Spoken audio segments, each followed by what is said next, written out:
Audio কথনে আবারও সবাইকে স্বাগত জানাচ্ছি। আমরা শুরু করেছিলাম সমরেশ মজুমদারের উপন্যাস সওয়ার। উপন্যাসটির প্রথম 4টি পর্ব আমি আগেই আপলোড করেছি। প্রথম 4টি পর্বের লিংক আমি ডেসক্রিপশন বক্সে দিয়ে দিচ্ছি। আজকে আমি পড়ব উপন্যাসটির 5ম ও শেষ পর্ব। হোটেল হিন্দুস্থানে সব ব্যবস্থাই করা ছিল।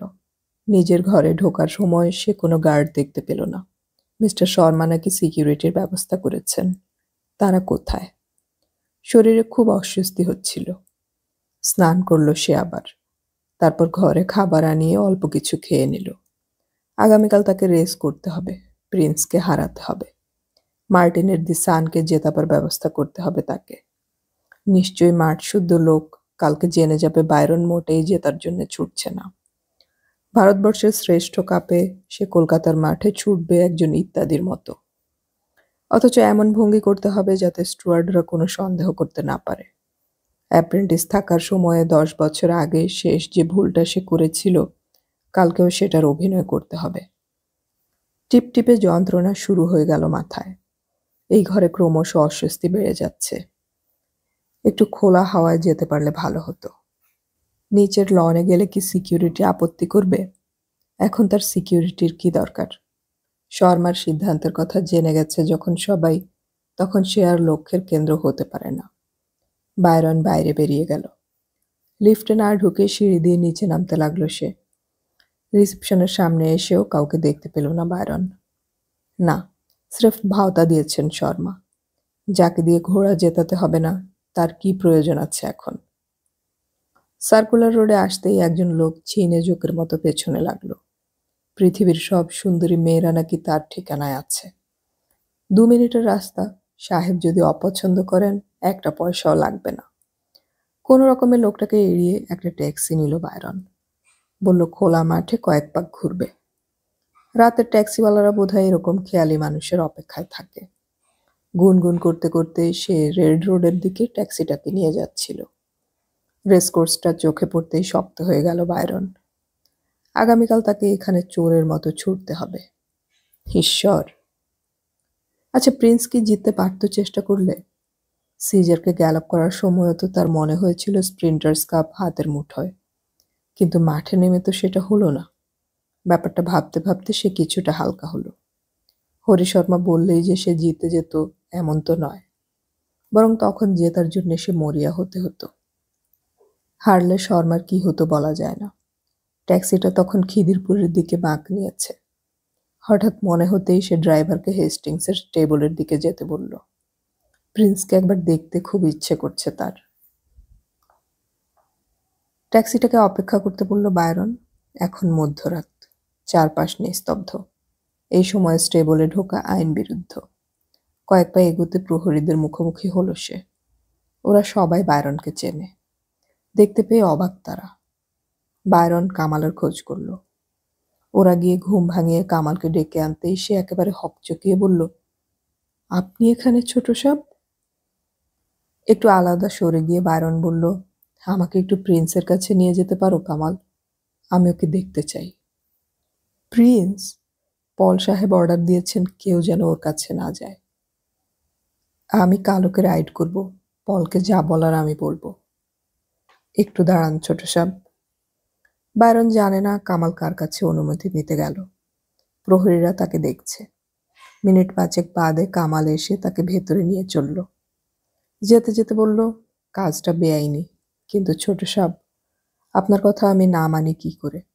লোকে বলছে কাল নাকি আপনি ট্রাই করবেন না, কিন্তু আমি ও কথা বিশ্বাস করি না। 10 বছর আগের আপনি আর এখনকার আপনি তো এক নন। আমি রেস খেলি না ছোট সাহেব, কিন্তু আপনার জন্য আমি প্রিন্সের উপর 50 টাকা লাগিয়েছি। ম্লান হাসলো বায়রন। কিন্তু যদি আমি হেরে যাই? লড়ে হারলে কোনো আফসোস নেই। বায়রন একটা দীর্ঘশ্বাস ফেলল। বেচারা। প্রিন্স দাঁড়িয়েছিল। স্টেবলের অন্য ঘোড়াদের কাছ থেকে আলাদা করে রাজার মতো দাঁড়িয়ে আছে ও। মৃদু একটা আলো জ্বলছে এখানে।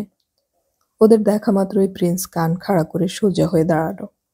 পায়ে পায়ে এগিয়ে গেল বায়রন। কাছাকাছি যেতেই ঘোড়াটা অস্বস্তি নিয়ে দুপা সরে লেজ নাড়ল শব্দ করে। বায়রন চাপা গলায় ডাকল, প্রিন্স। তারপর ওর গলায় হাত রাখল সে। এবার বোধহয় চিনতে পারল প্রিন্স তাকে।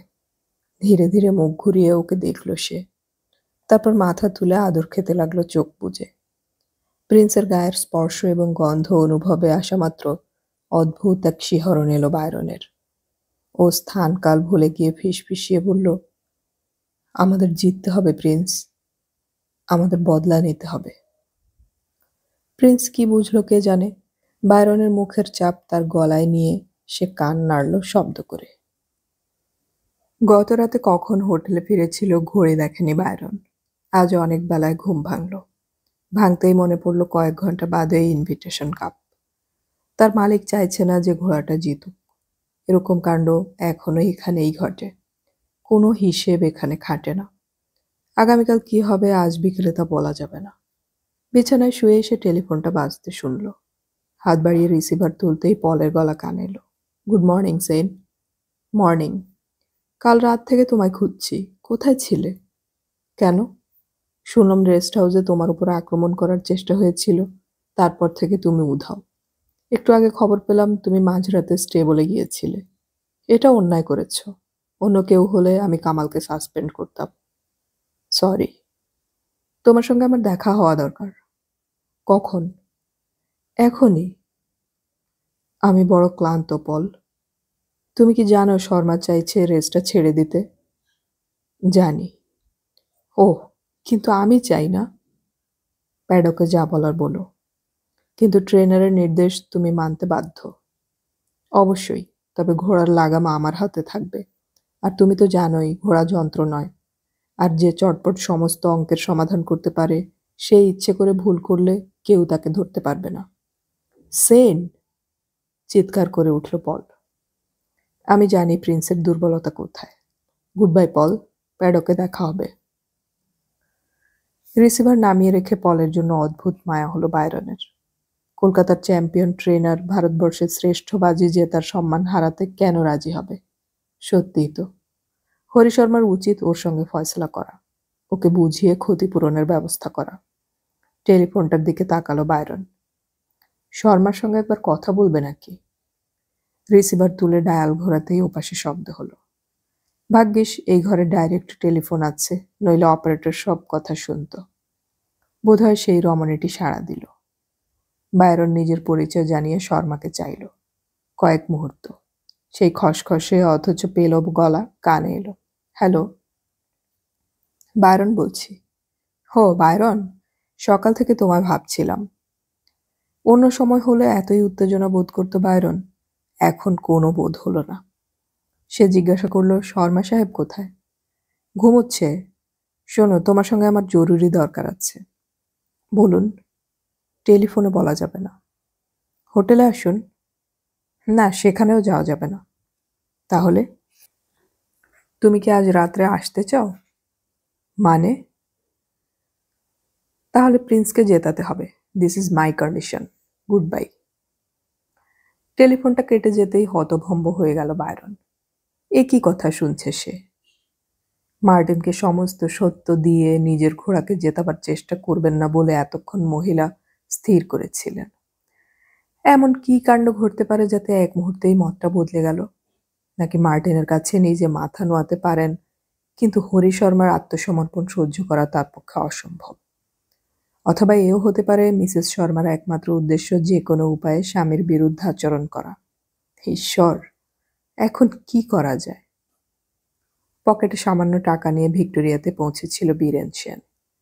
এর আগে সে কখনো কলকাতার বাইরে যায়নি। ট্রেনে দীর্ঘ যাত্রাপথে তেমন কিছু খাওয়া দাওয়া হয়নি, ফলে শরীর বেশ দুর্বল ছিল। তাছাড়া হাজার চিন্তা করেও কোনো কুলকিনারা পায়নি। অ্যাপ্রেন্টিস জকি হিসেবে কলকাতায় সাসপেন্ড হয়ে বসে থেকে কোনো লাভ নেই। নির্দিষ্ট সময়ের পর তার ভাগ্য যে ফিরবেই এ কথা কেউ বলতে পারে না। বরং ট্রেনারকে বিপদে ফেলেছে সে, স্টুয়ার্ডদের সামনে এরকম একটা অপপ্রচার চালাচ্ছে কানিতকার। এর ওপর দিদি জামাইবাবুর আশ্রয়টুকু ঘুচে গেছে সেই একই রাত্রে। অ্যান্টনি সেদিন তাকে একটা দামি উপদেশ দিয়েছিল। বলেছিল, বীরেন, কলকাতা ছেড়ে চলে যাও।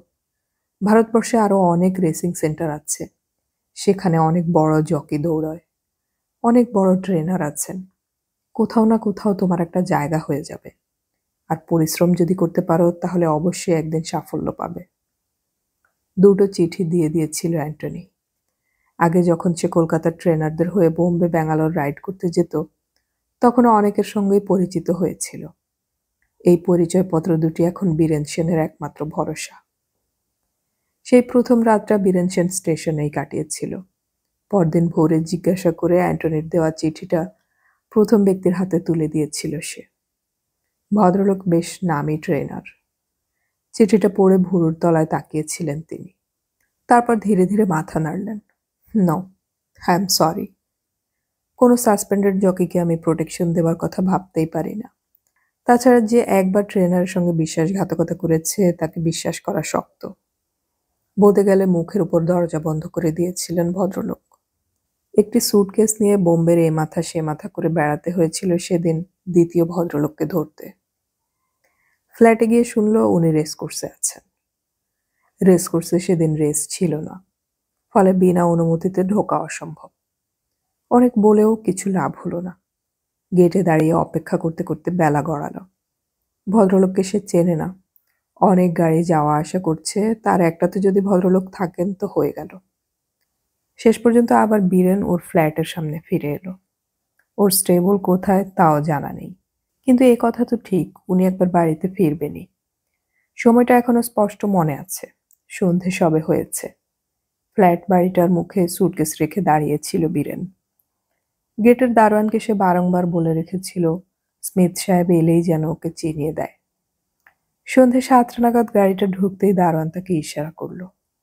যে লোকটা গাড়ি থেকে নামলো তাকে কখনোই ট্রেনার বলে ভুল হবে না। যে ঘোড়াকে ট্রেন করবে তাকে তো ঘোড়া চড়তে হবেই। এই মানুষটি ওই শরীর নিয়ে কখনোই ঘোড়ায় ওঠেনি। অবিশ্বাসে দারোয়ানটার দিকে তাকাতেই সে আবার মাথা নাড়ল। বিশাল ভুঁড়ি, চওড়া বেল্টের বেড়িতে আটকানো, মাথা ছোট, পা দুটো সরু হয়ে নিচে নেমে গেছে। মিস্টার স্মিথ গাড়ি থেকে নেমে একটু টলে গেলেন। কাছে যেতে সাহস পাচ্ছিল না বীরেন। মাতাল কিনা ঠিক বোঝা যাচ্ছে না। দারোয়ানটাই উদ্ধার করলো তাকে। Sub, yes. হ্যাঁ, মদ্যপানের প্রতিক্রিয়া এখনো স্পষ্ট। ये आदमी सुबह से आता है और जाता है, आपके मुलाकात करने मांगता है। দারোয়ানের কথাটা শেষ হওয়া মাত্র স্মিথ সাহেব ঘুরে ওকে দেখলেন। মুখ টকটকে লাল, চোখ মাংসের বাহুল্যে প্রায় ঢাকা। জড়ানো গলায় জিজ্ঞাসা করলেন, কন হ্যাঁ তুম? চটপট পকেট থেকে চিঠিটা বের করে সে এগিয়ে ধরল। Here is a letter for you. ছো মেরে চিঠিটা হাত থেকে নিয়ে খুললেন স্মিথ সাহেব। পড়ার চেষ্টা করে পকেট হাতড়াতে লাগলেন। আমার চশমাটা কোথায়? ড্যাম ইট, কে লিখেছে? Antony from Calcutta. অ্যান্টনি? হো, that old fellow. You are coming from Calcutta? Yes sir. Why? Mister Antony আপনাকে সব লিখেছেন স্যার। লিখেছেন, কিন্তু সেটা না পড়লে আমি জানবো কি করে? যত ঝামেলা। কাম উইথ মি, আমার ঘরে এসো। ওই টিমিড লোকটা যখন এতদিন পরে আমাকে চিঠি লিখলো তখন সেটা ভালো করে পড়া উচিত। সুটকেস হাতে ফাঁসির আসামির মতো দাঁড়িয়েছিল বীরেন সেন। টেবিল ল্যাম্প জেলে নাকের ডগায় চশমা ঝুলিয়ে অ্যান্টনির চিঠিটা পড়ছিল স্মিথ। পড়া শেষ হলে জিজ্ঞাসা করলেন, অ্যান্টনি এখন কেমন চালাচ্ছে? এই প্রশ্নটা মোটেই আশা করেনি বীরেন। বলল, খুব ভালো। ভালো? কলকাতা রাইড করে আর কি ভালো হবে? কথাটা যেন নিজের সঙ্গেই বলা। তারপর আচমকা প্রশ্ন করলেন, তোমার বয়স কত? সঠিক বয়স বলল সে। কি করে ঘোড়া টানতে হয় জানো? ঠিক সময় পারিনি, মাথা নিচু করে জানালো সে। আগে তোমাকে খারাপটা জানতে হবে, তাহলে মাঝে মাঝে ভালো করে বুঝতে পারবে, বুঝলে? তুমি একটা ইডিয়েট। অ্যান্টনি এই খবরটা তোমায় বলেনি? কি খবর? সে যে একটা ইডিয়েট, এইটে। কি উত্তর দেয়া যায় বুঝতে পারল না বীরেন। অথচ স্মিথ সাহেব তার দিকে একদৃষ্টে তাকিয়ে আছেন। সে মাথা নামালো। স্মিথ সাহেব একটা চেয়ার টেনে বললেন, নাও টেল মি, ঘটনাটা কি ঘটেছিল? আশ্চর্য, এতখানি ট্রেন যাত্রা, সারাদিনের পরিশ্রম, ওই মুহূর্তে উধাও হয়ে গিয়েছিল। বীরেন সেন ধীরে ধীরে সমস্ত কথা খুলে বলেছিল স্মিথ সাহেবকে। স্মিথ শোনার পর কিছুক্ষণ গুম হয়ে বসে রইলেন। তারপর জিজ্ঞাসা করলেন, what's your name? Biren Sen. চটপট অ্যান্টনির চিঠিটা খুলে নাকের সামনে ধরলেন তিনি। না, অ্যান্টনি লিখেছে বায়রন সেন। না না, ওর উচ্চারণ হবে বীরেন সেন। আমি অবশ্য বীরেন্দ্র নামে ওখানে রাইড করতাম। Biren Sen? No no, you are Byron Sen. তোমার ইন্ডিয়ান নাম আজ থেকে বাতিল হয়ে যাক। বোম্বে ব্যাঙ্গালোরের প্যান্টাররা জানবে তোমাকে বায়রন সেন বলে। তুমি জানো স্বাধীনতার এত বছর পরেও ইন্ডিয়ানরা ইংরেজি নামের উপর বেশি আস্থা রাখে। তুমি এখন থেকে তাই বায়রন সেন, আন্ডারস্ট্যান্ড? শিহরিত হলো সে। তাহলে কি স্মিথ সাহেব তাকে গ্রহণ করেছেন অ্যাপ্রেন্টিস হিসেবে? আনন্দের চোখে জল এসে যাচ্ছিল ওর। স্মিথ সেটা লক্ষ্য করলেন। দয়া করে কোনো বোকামি করে বসো না। চোখের জল পুরুষ মানুষের জন্য নয়। তুমি ভেবো না আমি তোমার চেহারা দেখে মজে গেছি। যেহেতু অ্যান্টনি চিঠি দিয়েছে তাই তোমাকে ঘরে আসতে বলেছি। যেহেতু কানিতকারের মতো পয়লা নম্বরের জোচ্চোর তোমাকে ফাঁসিয়েছে তাই। কিন্তু তোমাকে পরীক্ষা দিতে হবে। আমি তোমার রাইডিং দেখব। এতদিন যা শিখেছো সব ভুলে যাও। যতদিন তুমি সাসপেন্ডেড হয়ে আছো ততদিন আমার ঘোড়াগুলোকে গ্যালপ করাবে। আমি যা বলবো সেই মতো যদি নিজেকে গড়তে পারো তাহলে আমি তোমাকে অ্যাকসেপ্ট করব, আন্ডারস্ট্যান্ড? নীরবে ঘাড় নাড়ল বীরেন সেন। নাও গেট আউট, সকালে স্টেবলে দেখা করো। সুটকেস তুলে নিয়ে আনন্দিত হয়ে সে যখন বেরিয়ে যাচ্ছে তখন পেছন থেকে ডাক এলো, ওয়েট, তোমার হাতে সুটকেস কেন? এতে আমার জিনিসপত্র আছে। ওতে তাই থাকে, এ কথা সবাই জানে, কিন্তু ওটা সঙ্গে নিয়ে ঘুরছো কেন? তুমি এখানে কোথায় উঠেছ? এখনো উঠিনি কোথাও। সে কি, স্টেশন থেকে বেরিয়ে তুমি আমার জন্য দাঁড়িয়ে আছো নাকি? স্ট্রেঞ্জ। এখন কোথায় যাবে? দেখি। ইডিয়েট, পকেটে টাকা আছে? নীরবে মাথা নাড়ল সে। বোঝা যাচ্ছে স্মিথ সাহেব বেশ অবাক হয়ে গেছেন। সে যখন দরজার বাইরে পা রাখছে তখন আবার গর্জন হলো, হেই ম্যান, তোমার নামটা মনে আছে তো? হকচকিয়ে গেল সে। তারপরে সামলে নিয়ে বলল, বায়রন সেন। সে রাতে একটা মাঝারি হোটেলে শুয়েছিল বায়রন। 40টি টাকা 24 ঘন্টার জন্য দক্ষিণা। পকেটে বেশি রেস্ত না থাকলেও সে রাতে গায়ে লাগেনি। জাহাজ ডুবির পর ভাসতে ভাসতে হঠাৎ যদি পায়ের তলায় মাটি পাওয়া যায় তাহলে মানুষের মনে অন্য চিন্তা কাজ করে না। তার অতিরিক্ত ক্লান্তিতে না উত্তেজনায় কে জানে। অ্যান্টনির জন্যেই সে এই জায়গাটুকু পেল। মানুষটার কাছে আপাদমস্তক কৃতজ্ঞ সে। ঈশ্বর পৃথিবীতে 2 রকমের মানুষ ছড়িয়ে রেখেছেন। একদল পিষিয়ে দেয় বলেই একদলের কাছে অমৃত পাওয়া যায়। স্মিথ সাহেবের স্টেবল খুব বড় নয়, মাত্র 27টা ঘোড়া তার।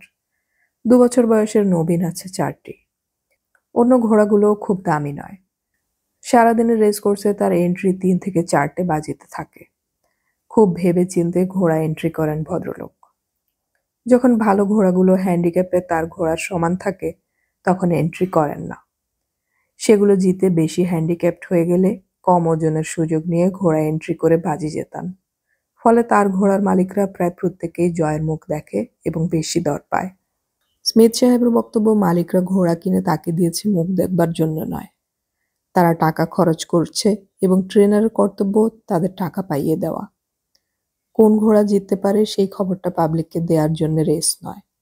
ফলে ছোট স্টেবল হওয়া সত্ত্বেও স্মিথ সাহেবের বেশ সম্মান আছে এখানকার ঘোড়ার মালিকদের কাছে। এই ঘোড়াগুলোকে প্রত্যেক দিন সকালে গ্যালপ করাতে গিয়ে বায়রন লোকটি সম্পর্কে আরও শ্রদ্ধাশীল হলো। প্রতিটি ঘোড়ার সব তথ্য ওর জানা।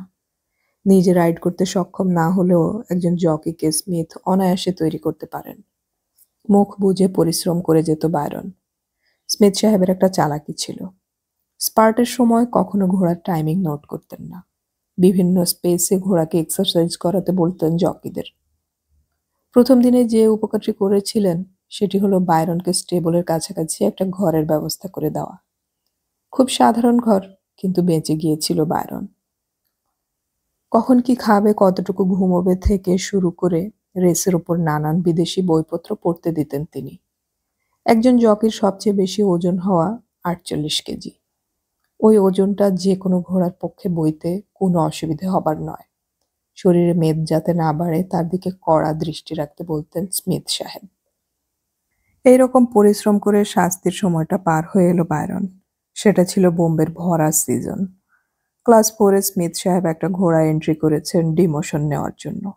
ঘোড়াটা ওই ক্লাসে বাজি জিততে পারছিল না। এক ক্লাস নামার জন্য ওই দৌড়টা দরকার ছিল। সাধারণত স্বল্প পাল্লায় ছুটত ঘোড়াটা। স্মিথ একে দূরপাল্লায় এন্ট্রি করে স্পষ্ট বুঝিয়ে দিলেন যে তিনি ওটা ডিমোশন চান। ঘোড়াটা যদি প্রথম ঘোড়ার মধ্যে না আসতে পারে তাহলে ওকে নিচের ক্লাসে নামিয়ে দেওয়া হবে। ওই ঘোড়াটা চালাবার জন্য উনি বায়রনকে প্রথম নির্বাচন করলেন। সারাদিনে ওই একটি মাত্র বাজিতে চালাবে সে, এবং এই ঘোড়া যে বাজি জেতার জন্য চেষ্টা করবে না তা স্পষ্ট। ফলে বায়রন খুশি ছিল না, কিন্তু বোম্বেতে প্রথম রাইড করছে বলে এক ধরনের উত্তেজনা ছিল। সম্পূর্ণ নতুন মাঠ, নতুন দর্শক এবং দীর্ঘকাল সাসপেন্ডেড হয়ে থাকার পর নতুন করে জীবন শুরু করার উত্তেজনা। প্যাডকে সে যখন স্মিথ সাহেবের সঙ্গে দেখা করতে এলো নতুন জার্সি পরে, তখন তিনি সেই ঘোড়ার মালিকের সঙ্গে কথা বলছেন। বায়রনকে দেখে ইশারায় কাছে ডাকলেন। শোনো, ঘোড়াটা যেহেতু এই ক্লাসে জিতছে না তাই ডিমোট না করে উপায় নেই, কিন্তু ডিমোটেড হলেই ঘোড়াটা দর পাবে না। উইকার কোম্পানিতে কোনো বুকি ওর প্রাইজ দেবে না। ভাবছি একটা কাজ করলে কেমন হয়। এই দূরপাল্লার দৌড়াবার মতো দম ওর নেই, তবু তুমি চেষ্টা করো। সেকেন্ড থার্ড হলে তো একটা স্টেক মানি পাওয়া যাবে।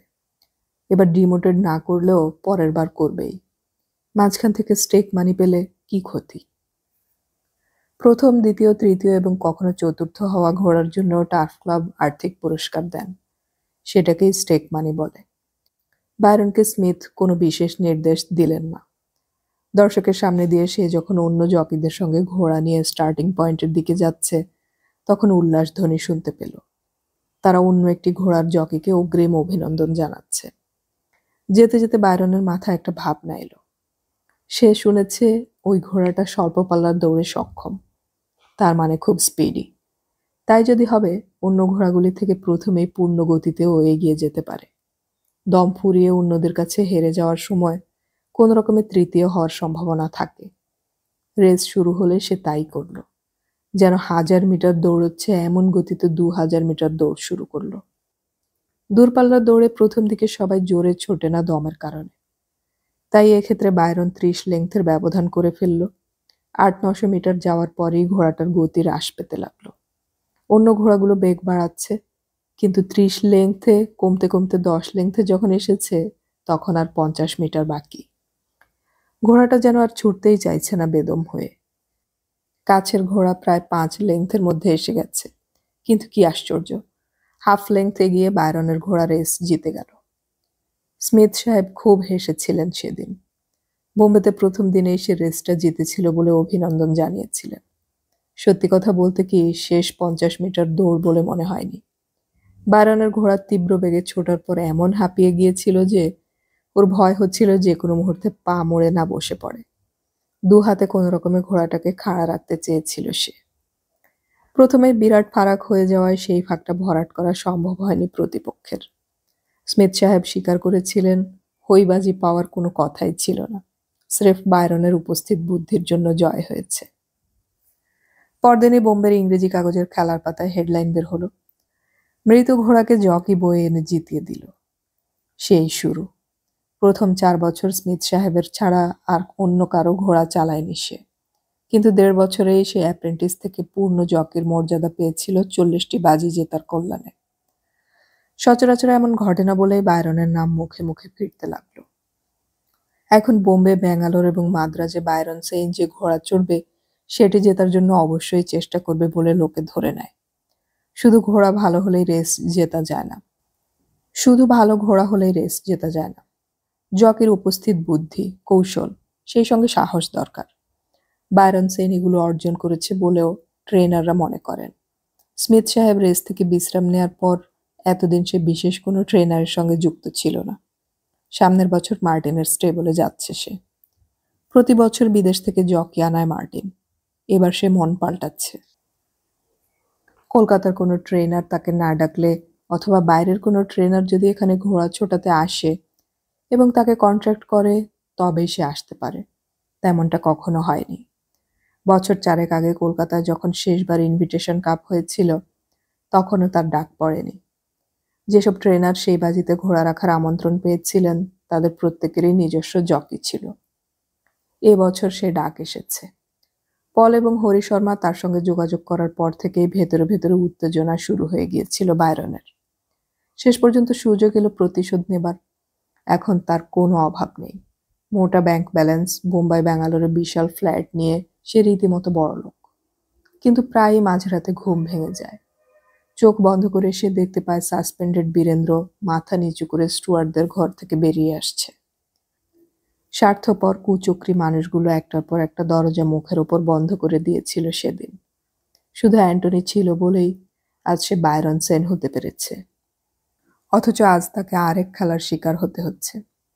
যে তাকে টাকা দিয়ে এনেছে, সে যদি না চায় তার ঘোড়া জিতুক, জকি হিসেবে বায়রন কি করতে পারে? কিন্তু কলকাতা থেকে তো বিনা চেষ্টায় পরাজিত হয়ে ফিরে যেতে সে আসেনি। 12টা নাগাদ রেস কোর্সে আসার জন্য তৈরি হচ্ছিল বায়রন, অস্থিরতার মধ্যে। ইনভিটেশন কাপ উপলক্ষে আজ রেস কোর্সের রেকর্ড ছাড়িয়ে গেছে দর্শকদের।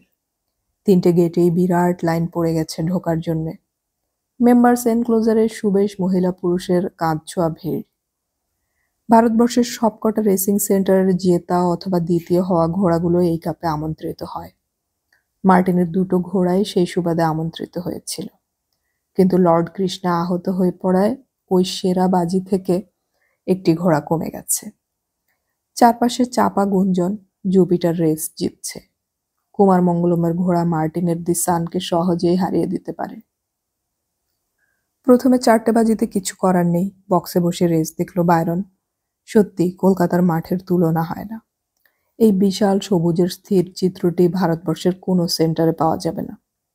ওপাশে ভিক্টোরিয়ার সাদা শরীর রোদে ঝকমক করছে।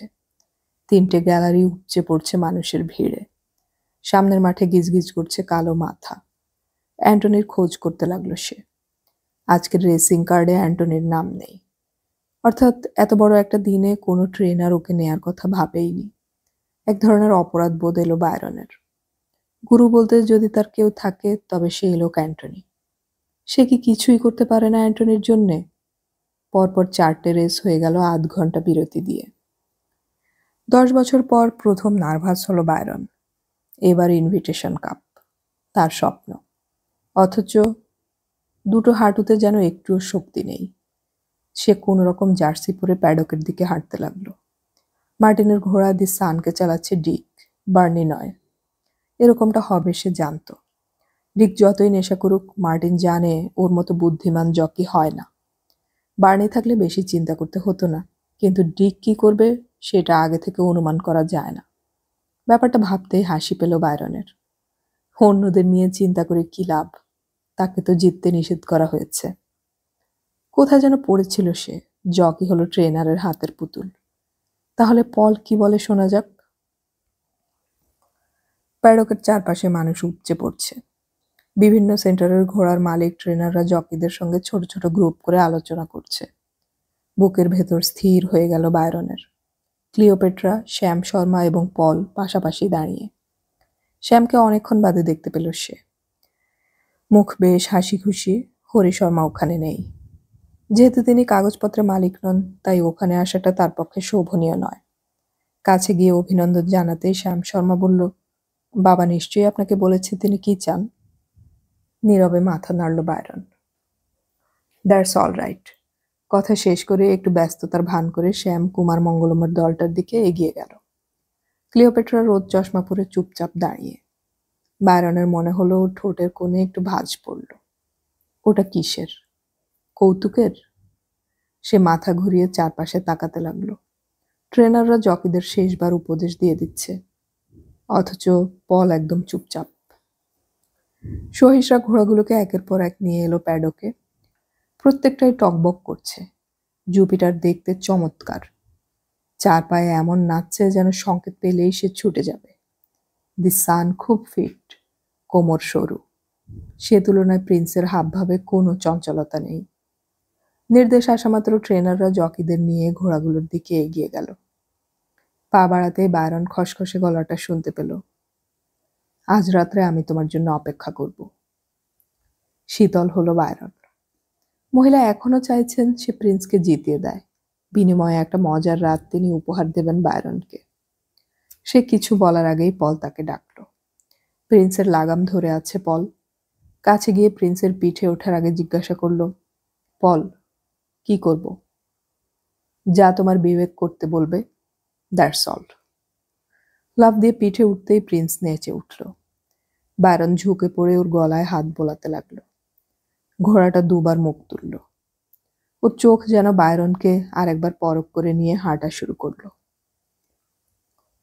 প্যাডকে অন্য ঘোড়াদের সঙ্গে যখন সে ঘুরছে তখন চিৎকারটা কানে এলো, hey Byron, you are not trying. দর্শকদের সঙ্গে কথা বলা আইন বিরুদ্ধ কাজ। সে মাথা নিচু করতে গিয়েই সচেতন হলো। সোজা হয়ে বসল সে। হায়, কে কবে শুনেছে যে ইনভিটেশন কাপে ঘোড়া ট্রাই করা হচ্ছে না। অজস্র মানুষের চিৎকারের মধ্যে ওরা মাঠে এলো। চারধার পতাকায় সাজানো টোটালাইজার বোর্ডে দেখলো জুপিটার আর দি সান সমান ফেভারিট। প্রিন্সের দর এখন 2। হঠাৎ বায়রনের মনে হলো এই মানুষের ভিড়ে কি জামাইবাবু আছেন? থাকলে তিনি কি ভাবছেন এখন? ঝুঁকে পড়ে আরেকবার প্রিন্সকে আদর করল সে, এবং সেই সময় মুখ থেকে বেরিয়ে এলো, আমাদের জিততেই হবে প্রিন্স, হুই মাস্ট উইন। সঙ্গে সঙ্গে প্রিন্সের দুটো কান খাড়া হয়ে গেল। বায়রনের মনে হলো ঘোড়াটা যেন তার কথা বুঝতে পেরেছে। আর সেই মুহূর্তেই ডিকের গলা কানে এলো, হে সেইন, তুমি তো আমার জন্য স্পেস করছো, তাই না? দি সান এখন প্রিন্সের পাশে। স্টার্টিং পয়েন্টে যাওয়ার সময় ওরা এখন পাশাপাশি। বায়রন বলল, কে বলল? মার্টিন, তুমি আগে ছুটে অন্য ঘোড়াদের টায়ার্ড করবে, আমি পেছন থেকে রেস জিতবো। ডান। ঘোড়ার পিঠে ডিকের বসে থাকার স্টাইলটা একটু বিদঘুটে। শরীরকে ঘোড়ার একপাশে ঝুলিয়ে দিয়ে একটু কাত হয়ে চালায় ও। ডিকের কথাটা শুনে নীরবে মাথা নাড়ল বায়রন।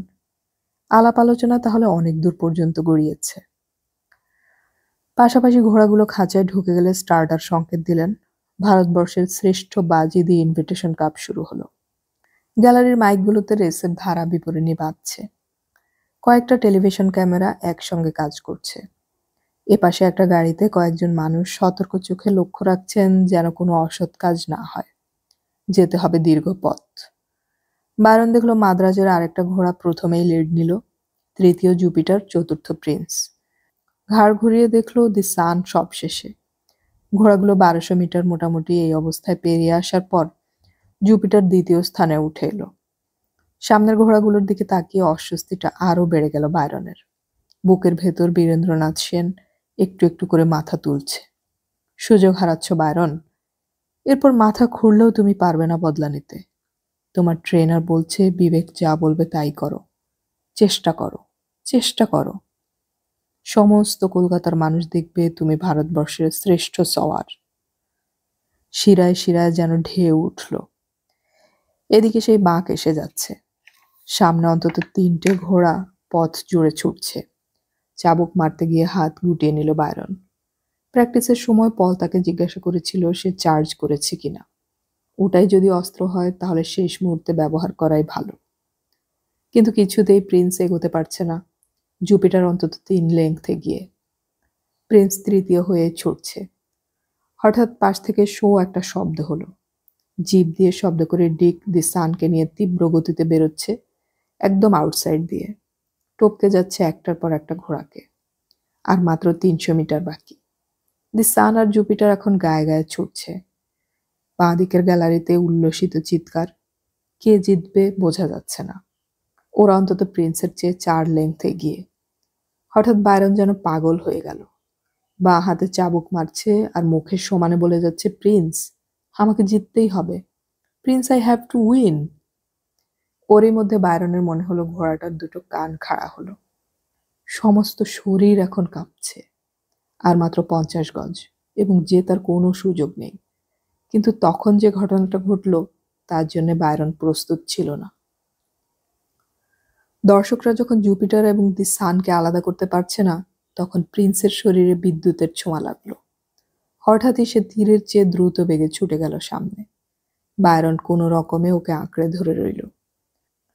যেন এক লাফের জুপিটার আর দি সানকে ডিঙিয়ে ঘোড়াটা উইনিং পোস্ট পেরিয়ে গেল, আর তারপরেই গোড়া কাটা গাছের মতো লুটিয়ে পড়ল মাটিতে। দৃশ্যটা অনেকের চোখের কাছেই অবিশ্বাস্য। শেষ 50 মিটার পৃথিবীর সমস্ত রেকর্ড ম্লান করে ছুটেছে প্রিন্স। মাটিতে পড়ার সময় কোনো রকমে নিজেকে বাঁচালো বায়রন। পেছনের ঘোড়াগুলো তাদের এড়িয়ে ছুটে গেল আরো কিছুটা বেগ সামলাতে। প্রতিটি জকির চোখে বিস্ময়। থরথর করে কাঁপছিল বায়রন। কোনো রকমে উঠে দাঁড়াতেই জনতার চিৎকার মাঠময় ছড়িয়ে পড়েছে শুনতে পেল। সে জিতেছে, সেরা বাজি জিতেছে। কিন্তু নিচের ঘাসের ওপর স্থির হয়ে শুয়ে আছে প্রিন্স, দ্য প্রিন্স। চোখ খোলা, মুখ দিয়ে রক্ত বেরিয়েছে। মাথার টুপি খুলে ফেলল বায়রন। তারপর ঘোড়াটার পাশে হাউ হাউ করে কেঁদে ফেলল। কোনো মানুষ যা বোঝেনি, এই জন্তুটি তার সেই কথা বুঝেছিল, আর বুঝেছিল বলেই নিজের জীবন দিয়ে শেষ দৌড়ে তাকে জিতিয়ে দিল। টার্ফ ক্লাবের গাড়িগুলো ছুটে আসছে। ভেটেরিনারি সার্জন থেকে শুরু করে বড় বড় হোমরা চোমরা দৌড়ে আসছে এদিকে, এবং হঠাৎ সমস্ত মাঠ চুপ করে গেছে। হাজার হাজার মানুষ প্রিন্সের দিকে নির্বাক হয়ে তাকিয়ে এখন। কাঁধের হাতের স্পর্শ পেয়ে চোখ খুলল বায়রন। থরথর করে কাঁপছে পল। দৌড়ে আসার জন্য জোরে নিঃশ্বাস ফেলছে। কি হলো? এমন কেন হলো? মাথা নাড়ল বায়রন। চেষ্টা করেও মুখ থেকে কোনো শব্দ বের হলো না। পল ততক্ষণে হাঁটু গেড়ে বসে গেছে ঘোড়াটার পাশে।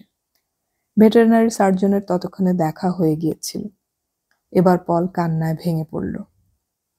এই ঘোড়াটাকে সে নিতান্ত শিশু অবস্থায় পেয়ে তিল তিল করে খেটে বড় করেছিল, যোগ্য করেছিল।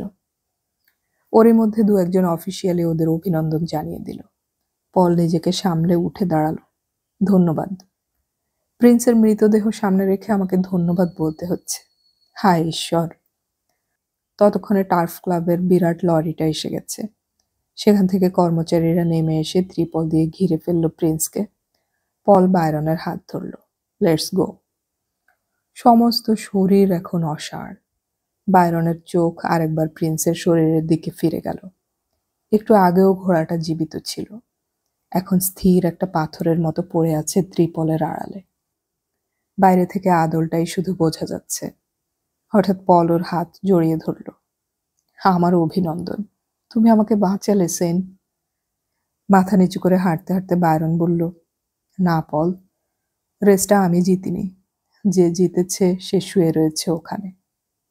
বায়রনের গলা রুদ্ধ হয়ে গেল।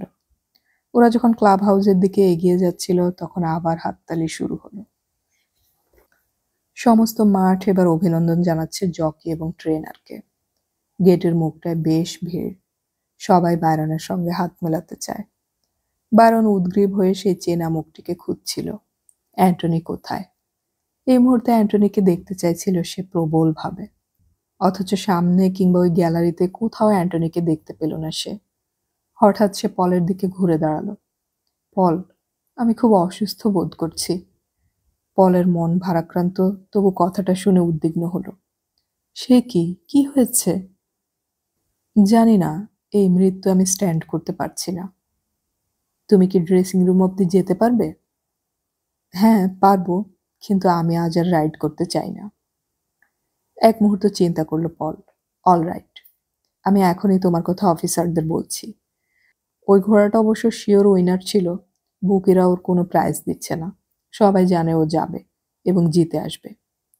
তাহলে আমাকে ছেড়ে দাও। ওয়েল, আমি অন্য কাউকে রাইড করতে বলছি। তাহলে আমার একটা ছোট্ট অনুরোধ আছে। বলো। তুমি অ্যান্টনিকে ওই উইনার ঘোড়াটাকে চালাতে দাও। অ্যান্টনি? পল অবাক হলো। ও এখন এত বাজে চালায় এবং বয়সের জন্য এমন দুর্বল যে আমরা ওর উপর ভরসা করতে পারি না। জানি, কিন্তু এটা আমার অনুরোধ। পলকে আর কথা বলতে না দিয়ে বায়রন ড্রেসিং রুমের দিকে চলে গেল। মাঝ রাস্তায় কামাল দাঁড়িয়ে। ওকে দেখে কপালে হাত ছোঁয়ালো। ছোট সাব, আজ সব পুরা হো গিয়া। বায়রন থমকে দাঁড়ালো। আরে ভাই কামাল, অ্যান্টনি সাহেবকে দেখেছ? এক দফা দেখা থা। বায়রন নিশ্চিন্ত হলো। যাক, অ্যান্টনি তাহলে রেসকোর্সে এসেছে। ড্রেসিং রুমে ঢোকার সময় সাইরেন বেজে উঠল। অবজেকশন। প্রিন্সের জেতা বিধিসম্মত হয়নি বলে অভিযোগ করেছে জুপিটারের জকি। ঠোঁট কামড়ালো বায়রন। এই মুহূর্তে সে ভেবেই পাচ্ছে না কখন নিয়ম লঙ্ঘন করেছে সে। কারো গায়ে সামান্য স্পর্শ করা তো দূরের কথা, কাউকে আড়াল করেনি প্রিন্স। পোশাক পাল্টানোর সময় জকিদের অভিনন্দন নিতে নিতে ক্লান্ত হয়ে পড়ল বায়রন। এই সময় পল ছুটে এলো, আড়ালে ডেকে নিয়ে বলল ওরা অভিনব অভিযোগ তুলেছে। বলছে 50 গজ আগেই যদি প্রিন্স হার্ট ফেল করে থাকে তাহলে তার মৃতদেহ রেস জিতেছে, সেক্ষেত্রে তাকে উইনার ঘোষণা করা অন্যায়। বিচারকরা নানান প্রশ্ন করলেন বায়রনকে। একটা কথা সবাই মানতে বাধ্য হলেন, উইনিং পোস্ট পেরিয়ে যাওয়ার পর বায়রন বুঝতে পেরেছিল যে প্রিন্স অসুস্থ। অতএব তার এই মহান দৌড়ের প্রতি সম্মান জানিয়ে অভিযোগ বাতিল করে দেয়া হলো।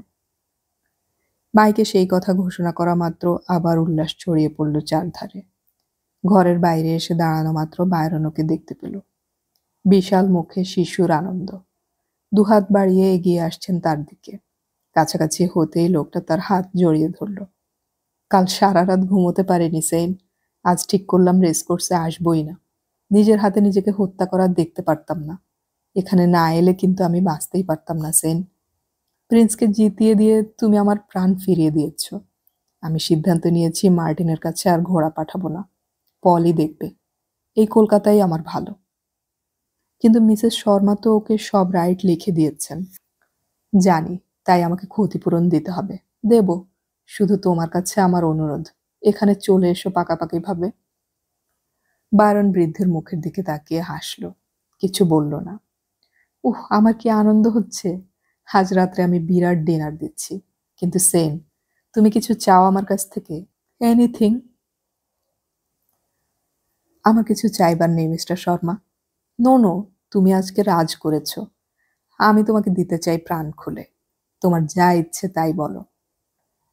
ঠিক সেই সময় মাইকে ঘোষণা করা হলো, মিস্টার অ্যান্টনি, আপনাকে অবিলম্বে ড্রেসিং রুমে রিপোর্ট করতে বলা হচ্ছে। মাথা নাড়ল বায়রন। তারপর বলল, আমি আজ সন্ধ্যের ফ্লাইট ধরতে চাই মিস্টার শর্মা, আপনি সেইটা ব্যবস্থা করে দিন। সে কি, তুমি আজকেই চলে যাবে কেন? আমার পক্ষে এখানে থাকা সম্ভব নয়। কেন? সেটা আমার ব্যক্তিগত ব্যাপার। আমি কিছুই বুঝতে পারছি না। বায়রন হাসল। আমার ট্রেনার আমাকে বিবেকের নির্দেশ মানতে বলেছিলেন, আমি তাই করছি। আমি শুনেছি, কিন্তু সেটা তো রেস করার সময়। মিস্টার শর্মা, রেস কি কখনো শেষ হয়? ধাক্কা খেলেন হরি শর্মা। শেষ পর্যন্ত নীরবে মাথা নাড়লেন। এই সময় টার্ফ ক্লাবের লোকজন ওদের ডেকে নিয়ে এলো প্যাডকে। পুরস্কার দেয়া হচ্ছে। প্যাডকের চারদিকে প্রচণ্ড ভিড়। শ্যাম শর্মা কাছে পিঠে নেই। রাজ্যপাল নিজে পুরস্কার হাতে তুলে দেবেন বিজয়ীদের। পল ওকে নিয়ে প্যাডকে ঢুকতে ক্লিওপেট্রার মুখে হাসি ফুটল। তিনি আগেই ওখানে অপেক্ষা করছিলেন। কাছাকাছি হতেই ডান হাত বাড়িয়ে বললেন, অভিনন্দন। খসখসে গলা শুনতেই বায়রনের রক্তের চাপ বাড়ল।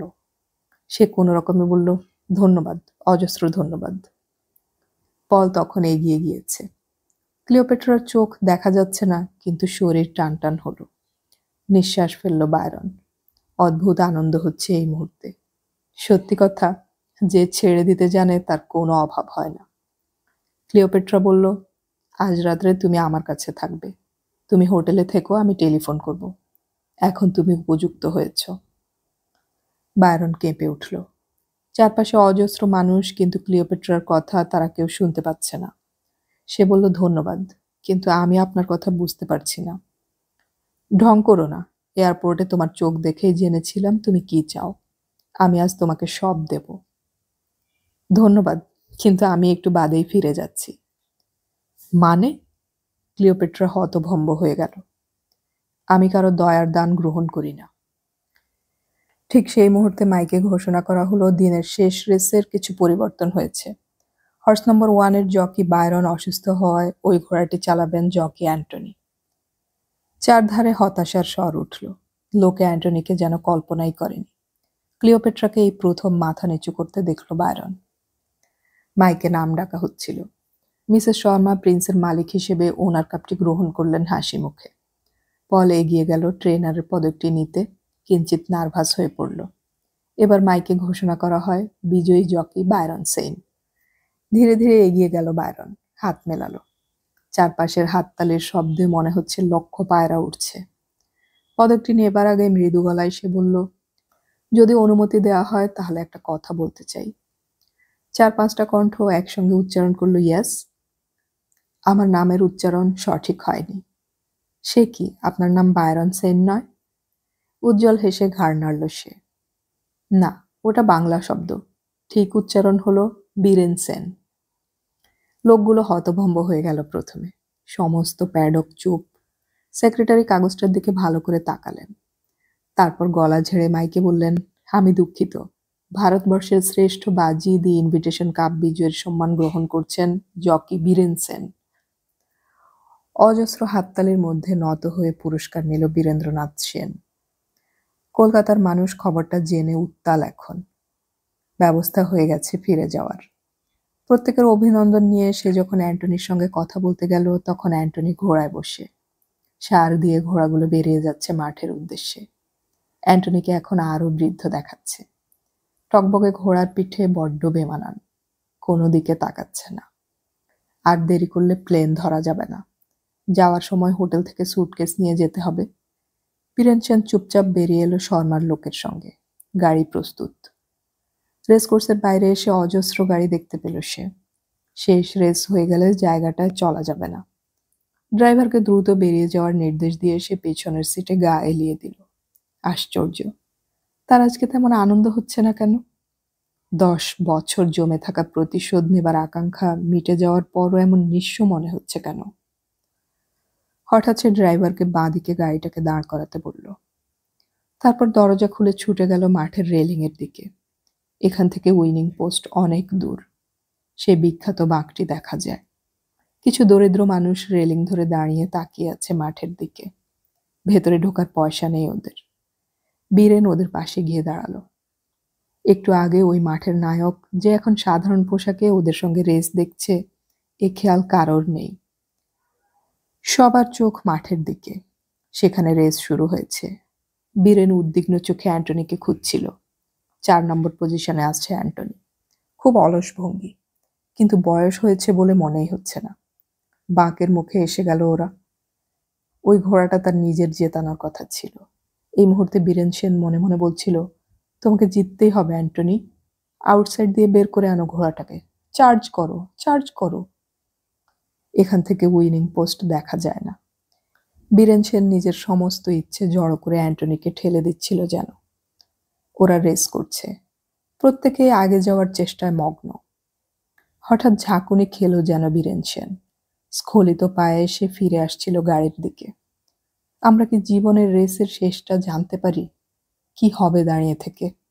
অ্যান্টনি জিতুক কিংবা হারুক, তাতে আর কি এসে যায়? কিন্তু অ্যান্টনি যে এই রেসটা জেতার জন্য চেষ্টা করছে, এইটুকুই তো অনেক লাভ। হঠাৎ তার মনে হলো তার গুরুদক্ষিণা দেয়া হলো না। অ্যান্টনি নিশ্চয়ই জানে বীরেন এই রেসটা ওকে পাইয়ে দিয়েছে। জেতার জন্যে তার এই চেষ্টা শুধু বীরেনকে খুশি করতেই। কোনো কোনো মানুষের জীবনে এক একটা সময় আসে যখন তাকে দৌড়ে যেতে হয় অন্যকে খুশি করতে। নিজেদের জন্য হার জিতের কোনো ভাবনাই তাদের থাকে না। অ্যান্টনি এখন সেই অবস্থায় পৌঁছে গেছে। ছুটন্ত গাড়ির সিটে হেলানো মুখ, গাল বেয়ে জলের ধারা গড়িয়ে এলো। ওপাশে বহু দূরে রেস শেষ হওয়া মাত্র দর্শকদের উল্লাসধ্বনি উঠল। গাড়ি যত দূরে এগোচ্ছে তত সেটা মিলিয়ে আসছে। বীরেন সেন বুঝতে পারছিল যে মানুষ উত্তেজনাকে ছেটে বাদ দিয়ে দৌড়ে যেতে পারে, তার চেয়ে বড় সওয়ার আর কেউ নেই। শেষবার অ্যান্টনি সেইটাই তাকে শিখিয়ে দিল।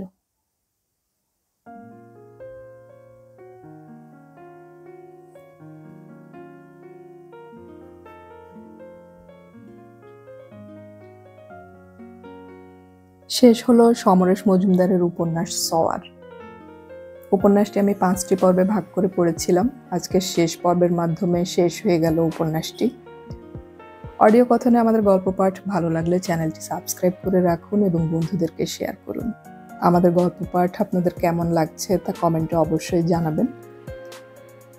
এর পরবর্তী উপন্যাস আসছে শীঘ্রই, শোনার আমন্ত্রণ রইল। গল্প পড়ি, গল্প শুনি, বাংলা গল্প ছড়িয়ে পড়ুক সবখানে।